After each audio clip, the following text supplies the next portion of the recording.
तो बच्चों आज बोर्ड के लिए हम ले रहे हैं क्लास 10th के लाइट के questions. Class 10th chapter light and important questions for board exams, चाहे वो CBSE के हों, चाहे वो ICSE के हों, चाहे वो EP बोर्ड के हों। पहला क्वेश्चन है जो हम समझेंगे, ये क्वेश्चन है फिगर बिलो। ये फिगर दिया गया है, अगर फिगर ना भी दें तो बनाना आना चाहिए। ये ग्लास स्लैब का फिगर है। तो क्वेश्चन में क्या करा, figure below show refraction and emergence ray of रे। एक तो कह रहा है इसमें शो करो इमरजेंस रे कौन सी है। इमरजेंस ऑफ रे मीन्स इमरजेंट रे कौन सी है। तो क्वेश्चन को बहुत ध्यान से पढ़ो, बल्कि कॉपी और पेन निकालो, नोट भी कर लो, क्योंकि हम इम्पोर्टेंट क्वेश्चंस ही लेंगे जिनके कंसेप्ट क्लियर करेंगे। तो इमरजेंट रे कौन सी होती है, देखिएगा जो रेज, ये हमारा ग्लास स्लेब है। ये क्या है, ग्लास स्लेब। ये जो रेक्टेंगुलर होता है ये कांच का बना हुआ होता है। किसका बना होता है, ये ग्लास का बना हुआ होता है। तो ये जो ग्लास का बना हुआ होता है चौकोर रेक्टेंगल टाइप का, इसे हम कहते हैं रेक्टेंगुलर स्लेब। तो क्वेश्चन क्या है, figure below show refraction and emergence of रे। मीन्स रिफ्रैक्शन तो हमारे फिगर में शो हो ही रहा है। रिफ्रैक्शन क्या है कि एक मीडियम से दूसरी मीडियम में जा रही है। तो ऊपर मीडियम हमारा कौन सा है, एयर ऊपर है, और नीचे मीडियम कौन सा है, ग्लास। तो एयर ये कहलाती है इंसिडेंट रे। ये कहलाती है जो यहां से यहां आ रही है, ये वाली इतनी जो ग्लास के अंदर है, ये कहलाती है रिफ्रैक्टेड रे। मीन्स जो एयर से आ रही है उसको हम कहते हैं इंसिडेंट रे, और जो ग्लास में जा रही है, कौन सी जा रही है ग्लास में, OR, ये वाली, ये कहलाती है रिफ्रैक्टेड रे। और ये जो निकल रही है बाहर फिर से एयर में, ये कहलाती है इमरजेंट रे। ये क्या कहलाती है, इमरजेंट रे। इसको लिखते हैं E से। तो इसको हम एंगल भी उसी प्रकार से लिखते हैं। तो नॉर्मल खींचो, बाई चांस ये पूछ सकते थे तो हम इमरजेंट रे किस पे लिख देंगे, इस पे। एंगल ऑफ इंसिडेंस कौन सा होगा, ये भी पूछ सकते थे कि ग्लास स्लैब में शो करो एंगल ऑफ इंसिडेंस कौन सा है, एंगल ऑफ रिफ्रैक्शन कौन सा है, और एंगल ऑफ इमरजेंट कौन सा है। तो कैसे लिखेंगे, नॉर्मल खींचेंगे,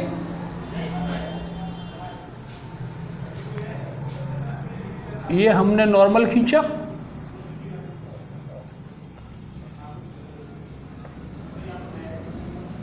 तो ये जो एंगल बना रही है नॉर्मल, इसको लिखेंगे I से, एंगल ऑफ इंसिडेंस। और ये यहाँ पर रिफ्रैक्ट हो रही है, तो ये नॉर्मल से जो एंगल बन रहा है, देखो ये हो रही है, तो ये हो गया तुम्हारा आर, और ये जो बना रही है एंगल नॉर्मल से, ये रेज, ये कहेगा एंगल ऑफ इमर्जेंट स्मॉल ई। तो हमारा जो क्वेश्चन है, जो पहला टॉपिक है, इमर्जेंस ऑफ रे ये वाली हो गई, और इमर्जेंट एंगल इस नॉर्मल से जो बन रहा है। आगे क्वेश्चन पढ़ते हैं। Incident on A rectangular glass slab, इस पर पढ़ रही है। Mark the lateral displacement. Lateral displacement क्या होता है? देखिएगा, रे हमारी यहाँ से एंटर कर रही है तो ये ऐसी जानी चाहिए। डॉट डॉट का मतलब जाती नहीं है, मुड़ कैसे गई? यहाँ से रिफ्रैक्टर इस साइड में हो गई, फिर इस साइड में हो गई, क्योंकि यहाँ डेंस से रेयर में जा रही है, नॉर्मल से दूर हट गई। यहाँ रेयर से डेंसर में आ रही है, नॉर्मल के नज़दीक आ गई।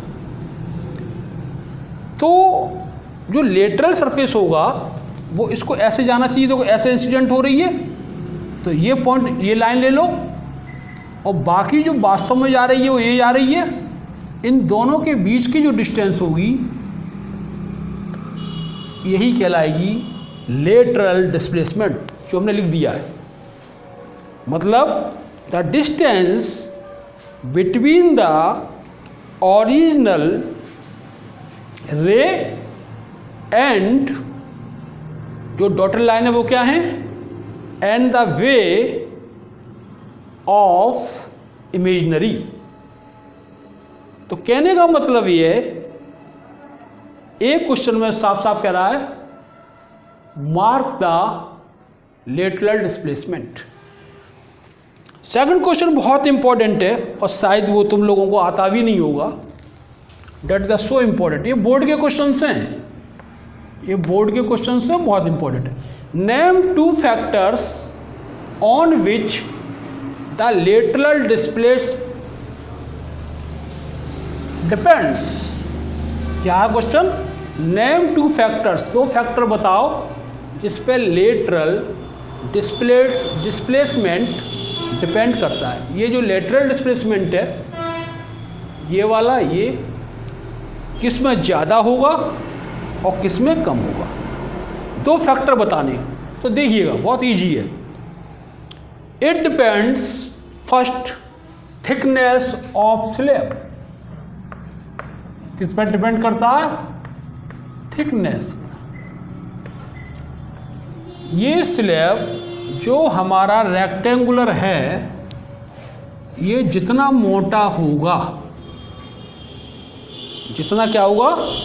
मोटा होगा, उतना ही डिस्प्लेसमेंट ज़्यादा होगा।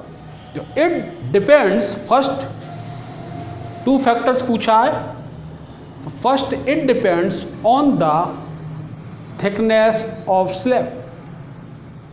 Second, it depends on the lateral displacement occur. जितना ज़्यादा लेटरल डिस्प्लेसमेंट हुआ है उतना ही ज़्यादा, क्या पूछ रहा है? टू फैक्टर जो लेटरल डिस्प्लेसमेंट डिपेंड करता है। तो पहला हमारा क्या पॉइंट हो गया? Thickness of the glass slab, और दूसरा हो गया the distance between the emergent रे एंड द रे पी क्यू प्रोड्यूस्ड फॉरवर्ड। जो पी क्यू है हमारी, इसको हम फॉरवर्ड किए, तो जितना इसकी डिस्टेंस ज़्यादा होगी, किसकी? इमर्जेंट रे की, और इस इंसिडेंट रो को जो फॉरवर्ड किया, जो डॉट डॉट वाली आ रही है,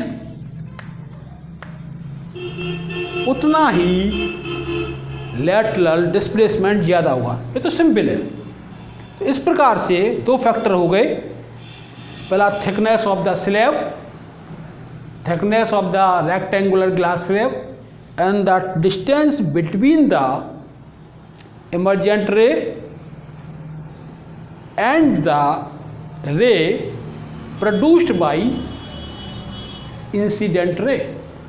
नेक्स्ट क्वेश्चन, तो नेक्स्ट क्वेश्चन क्या है, what is the minimum number of rays, कम से कम कितनी रेज चाहिए, अधिक नहीं पूछ रहा, कम से कम, फॉर लोकेटिंग इमेज को बनाने के लिए कम से कम हम कितनी रेज का इस्तेमाल करते हैं। बहुत ईजी है, 2 रेज का। जितनी भी हमारी इमेज हैं वो किससे बनी हुई है, वो केवल 2 रेज से बनी हुई है, मतलब 2 रेज से।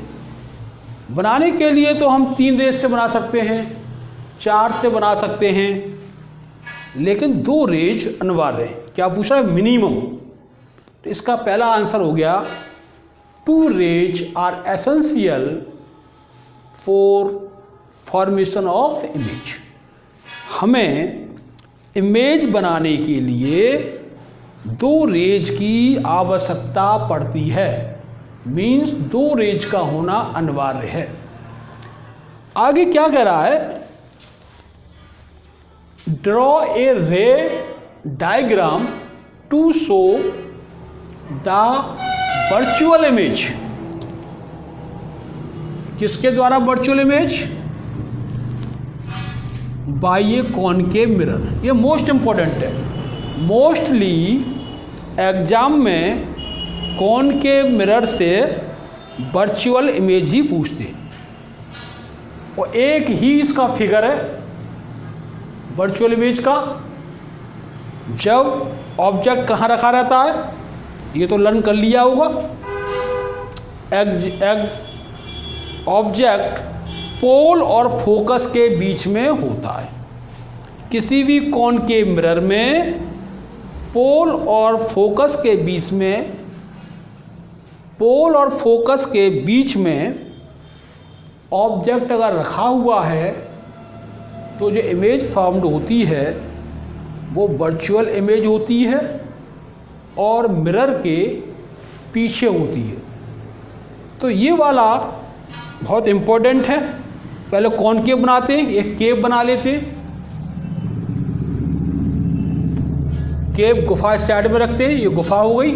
पीछे पॉलिश लगाना मत भूलिए, ये हमने कर दी पॉलिश। और ये बना लेते हैं प्रिंसिपल एक्सिस। यहाँ जहाँ ये इसको काटता है इसको क्या कहते हैं, पोल, पी कहते हैं। लेंस में ये भाग ऑप्टिकल सेंटर कहलाता। जब लेंस के क्वेश्चन आएंगे तो बताएंगे ऐसा क्यों है। अब हम ऑब्जेक्ट को कहाँ रखेंगे, क्योंकि हमें वर्चुअल इमेज बनाना है और वर्चुअल इमेज की केवल एक ही कंडीशन है। ये मान लो इसका फोकल, ये इसका फोकस है, मतलब फोकल लेंथ है यहाँ से यहाँ तक। ये ऑब्जेक्ट को इसके बीच में रख लिया तो एक इमेज यहाँ से रेज जाएगी। 2 इमेज का यूज करते हैं, आंसर पहले ही था, यहाँ से जाएगी। अब क्योंकि प्रिंसिपल एक्सिस के पैरेलल जा रही है तो ये चली जाएगी फोकस से होके। ये कहाँ से होके चली जाएगी, ये फोकस से होके चली जाएगी। दूसरी कहाँ से जाएगी, पोल से, और पोल से जिस एंगल पर ये जाती है उसी एंगल पर ही चली जाएगी। आगे कहीं नहीं मिलेगी, दोनों पैरेलल हो गई, तो पीछे मिल जाएगी कहीं जाके। ऐसा लगेगा जैसे कि पीछे ये मिल गई। तो ये लगेगा, हमेशा स्केल से बनाओ, तो ये लगेगा कि पीछे, इसको मान लो पीछे बना लिए हम, और इसको भी हम पीछे में बनाएंगे।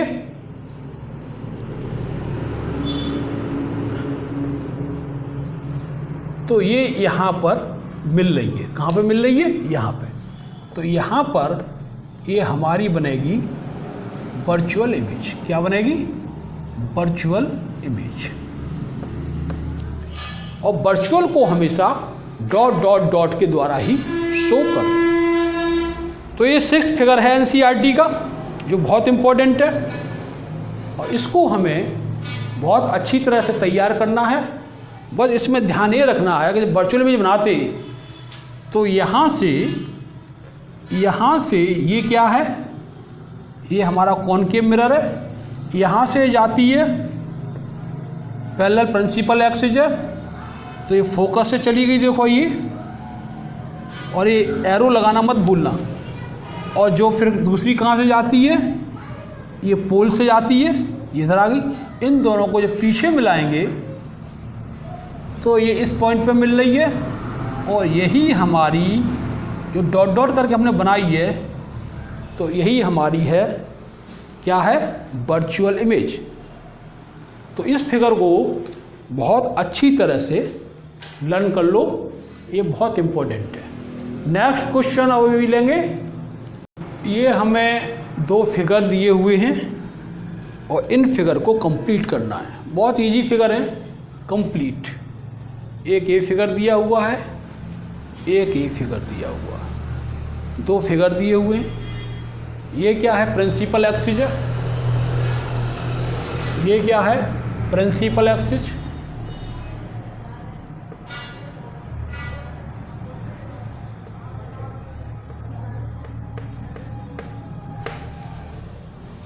ये प्रिंसिपल एक्सिस दिया हुआ है हमें, इसका प्रिंसिपल एक्सिस ये रहा। देखिएगा ये क्या है, कॉनकेव, प्रिंसिपल एक्सिस के पैरेलल आ रही है। कहाँ से जाएगी ये फोकस से होके जाएगी। ये कहाँ से जाएगी, ये भी फोकस से होके जाएगी। इसका नाम क्या होगा, जहाँ पर वास्तव में मिल रही है, ये इसका कहलाता है प्रिंसिपल फोकस। क्या कहलाता है, principal focus of concave mirror. इसका भी जानते हो, ये चिकना भाग है, ये बता ही चुके थे हम, ये इस प्रकार से जाएगी। ये दोनों फिगर का तैयार नहीं है तो तैयार कर लो, बहुत इंपॉर्टेंट है। और ये कहाँ जाएगी, ऐसा लगेगा कि ये पीछे किसी पॉइंट पर मिल रही है, एफ। और इसका नाम क्या होगा, कॉन्वेक्स मिरर है, क्योंकि चिकना भाग इस साइड में है, उस पर रेज पड़ रही है, और केव इस साइड में है, पॉलिश पीछे है। इसका नाम है कॉनकेव मिरर, इसका है कॉन्वेक्स मिरर। और इसका प्रिंसिपल फोकस हमेशा मिरर के राइट हैंड साइड में होता है। इसीलिए कॉन्वेक्स में पिछले वीडियो में हमने बताया था कि जो फोकल लेंथ होती है वो कैसी होती है, कॉन्वेक्स मिरर में वो पॉजिटिव होती है और कॉनकेव मिरर में नेगेटिव होती है। देख लो ये कौन सा है, कॉनकेव मिरर।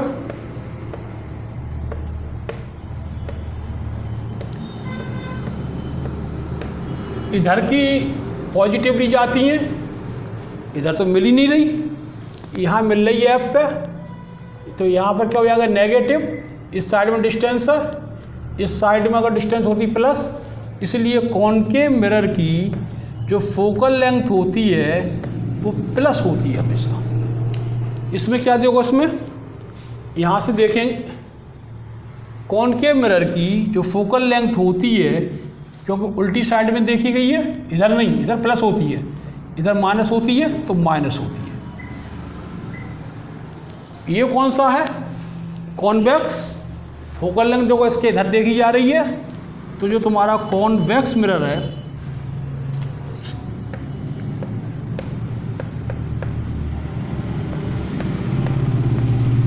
इसकी जो फोकल लेंथ होगी वो कैसी होगी, वो हमेशा प्लस होगी। तो ये फिगर बनाने के लिए बोर्ड में आ चुका है, 2-3 बार आ चुका है। बहुत सिंपल फिगर है। फोकल लेंथ का हम ध्यान रखेंगे कि कॉनकेव मिरर की फोकल लेंथ माइनस में होगी और कॉन्वेक्स मिरर की प्लस में होगी। इसके बाद नेक्स्ट क्वेश्चन लेंगे। जो नेक्स्ट क्वेश्चन है क्या है, 1/2 मीन्स आधा, ऑफ ए कॉन्वेक्स लेंस, कैसा है ये? कॉन्वेक्स लेंस है। क्या है? Convex lens is covered with A black pepper. ये प्रिंसिपल एक्सिस है, इसको हमने क्या किया, एक ब्लैक पेपर से कवर्ड कर दिया। समझिए, ये एक लेंस है और इसको हमने ब्लैक पेपर से क्या कर दिया, कवर कर दिया। बात समझ में आ गई होगी। अब क्या कह रहा है वो, प्रोड्यूस कंप्लीट इमेज। देखिएगा कंप्लीट इमेज वैसी ही बनेगी।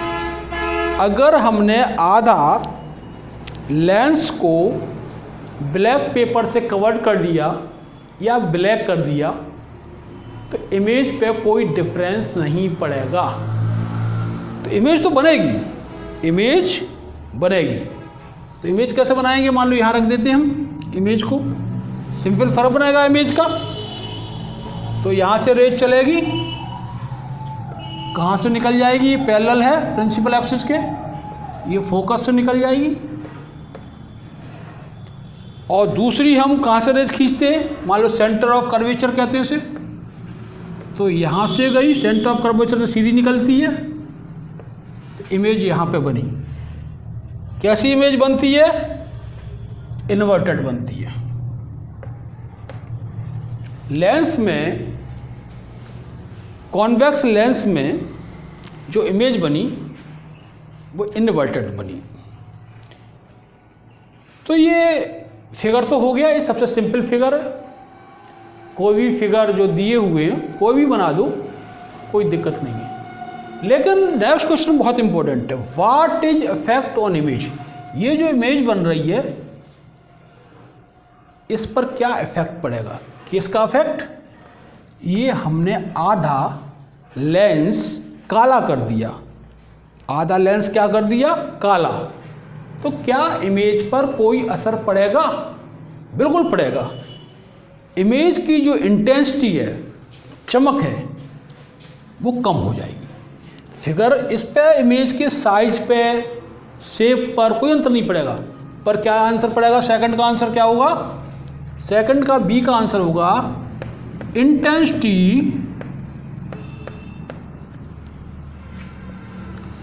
Intensity of image will reduce, मतलब कम हो जाएगी। इंटेंसिटी का मतलब चमक, जो चमक रही थी इमेज वो कम हो जाएगी। Means intensity of image will reduce. तो ये क्वेश्चन कंप्लीट हो गया। अब नेक्स्ट क्वेश्चन, तो नेक्स्ट क्वेश्चन है क्या? नेक्स्ट क्वेश्चन है, नेक्स्ट क्वेश्चन हमारा बोर्ड पर दिखाई दे रहा है। मीडिया दिया हुआ है वाटर, ये क्या है? RI refractive index. तो वाटर का वैसे भी हमें याद है कितना होता है? 1.33। सेकंड नंबर पर दिया हुआ रॉक साल्ट, तो रॉक साल्ट का कितना दिया है? 1.54। 1.54। इसके बाद दिया हुआ है रूबी जो ग्लास है 1.71, और इसके बाद दिया हुआ है डायमंड जिसका रिफ्रैक्टिव इंडेक्स है 2.42। अब क्वेश्चन क्या पूछ रहा है? इन्होंने टेबल दी है, ये पूछ रहा है क्वेश्चन नंबर 1 इसमें कि a medium pair that light speeds up. हमें वो मीडियम पेयर बनाना है, बताना है जिसमें लाइट की स्पीड बढ़ रही है।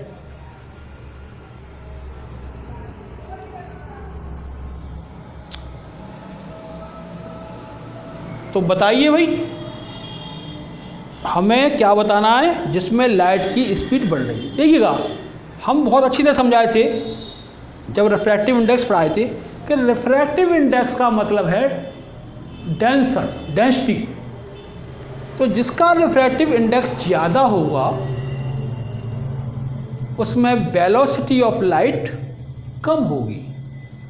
क्या हम बताए थे कि जिसका रिफ्रैक्टिव इंडेक्स ज़्यादा होगा वो डेंसर होगा। जब वो डेंसर होगा तो उसमें लाइट की जो स्पीड होगी वो कम होगी। तो यहाँ पे देखिए 2.42 ये डेंसर है क्योंकि रिफ्रैक्टिव इंडेक्स ज़्यादा है, तो ये क्या है, डेंसर। डेंसर में लाइट की स्पीड कम हो जाती है। वाटर देखिएगा सबसे कम रिफ्रैक्टिव इंडेक्स है, मतलब ये रेयर है। ये क्या है, रेयर, इसमें स्पीड बढ़ जाती है। तो डेंसर में तो कम होगी और रेयर में बढ़ जाएगी। तो मीडियम पेयर कौन सा हो गया, मीडियम पेयर हो गया diamond to water. Medium pair that light speeds up, जिसमें स्पीड बढ़ जाती है। तो फर्स्ट का आंसर क्या हो गया, diamond to water. Diamond to water speed of light up, मतलब स्पीड्स अप। बात समझ में आ गई होगी। हमेशा मोटा मोटा याद कर लो, जिसका रिफ्रैक्टिव इंडेक्स ज़्यादा होगा वो मीडियम डेंसर होगा, और जिसका रिफ्रैक्टिव इंडेक्स कम होगा वो मीडियम क्या होगा, रेयरर होगा। अब सेकंड पूछ रहा है just reciprocal, just opposite. A medium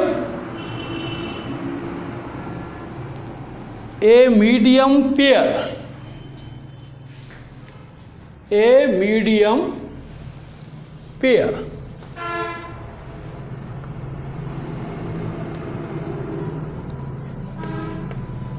light slow down हो रही है, धीमी हो रही है।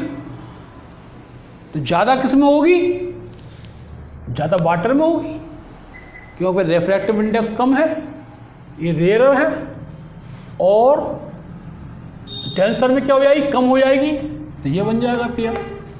तो क्या बन जाएगा सेकंड का आंसर, जस्ट अपोजिट हो जाएगा, वाटर टू डायमंड।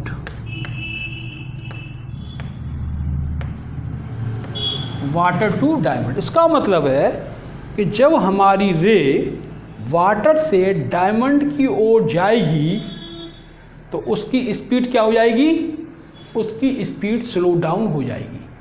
और जब वो डायमंड से वाटर की ओर जाएगी, जब डायमंड से वाटर की ओर जाएगी तो उसकी स्पीड कैसे हो जाएगी, diamond to water speeds up हो जाएगी।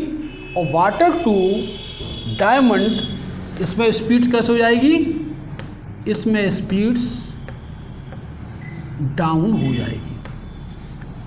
हमेशा ध्यान रखो, रिफ्रैक्टिव इंडेक्स ज़्यादा होगा वो डेंसर होगी, वहाँ स्पीड कम होगी।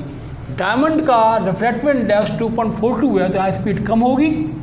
और इस सभी में वाटर का रिफ्रैक्टिव इंडेक्स 1.3 सबसे कम है, यहाँ स्पीड सबसे ज़्यादा होगी। तो नीचे से जब ऊपर आ जाएगी तो स्पीड अप हो रही है, मतलब डायमंड टू वाटर। और नीचे क्या है, यहाँ कम है स्पीड यहाँ, और ऊपर से नीचे आ रही है तो क्या हो रही है इसकी स्पीड, वाटर से जब ये नीचे आ रही है तो इसकी स्पीड क्या हो रही है, वाटर टू डायमंड। तो इसकी स्पीड जो है वाटर से डायमंड की ओर, ये इसकी स्पीड क्या हो रही है, ये स्पीड इसकी diamond to water speed up हो रही है, डायमंड टू वाटर, और वाटर टू डायमंड स्पीड क्या हो रही है, डायमंड रिफ्रैक्टिव इंडेक्स कम ज़्यादा है, स्पीड क्या हो गई कम, वाटर का रिफ्रैक्टिव इंडेक्स कम है, स्पीड हो गई ज़्यादा। तो यहाँ कम और ज़्यादा क्या हो रही है, स्पीड अप। यहाँ देख लो, वाटर में रिफ्रैक्टिव इंडेक्स है कम, स्पीड होगी ज़्यादा, और डायमंड में रिफ्रैक्टिव इंडेक्स ज़्यादा है तो स्पीड हो जाएगी कम। तो यहाँ पे स्पीड क्या होगी ज़्यादा और डायमंड में कम, तो स्पीड डाउन। बस यही ये दोनों क्वेश्चन में पूछ रहा है कि किस इनमें टेबल को देखते हुए बताइए किस में स्पीड्स अप हो रही है और किस में स्पीड डाउन हो रही है। Thank you. आगे के क्वेश्चंस अभी और लेंगे, फिर न्यूमेरिकल्स भी लेंगे, वो लेंगे हम नेक्स्ट वीडियो में, इसके बाद नेक्स्ट वीडियो।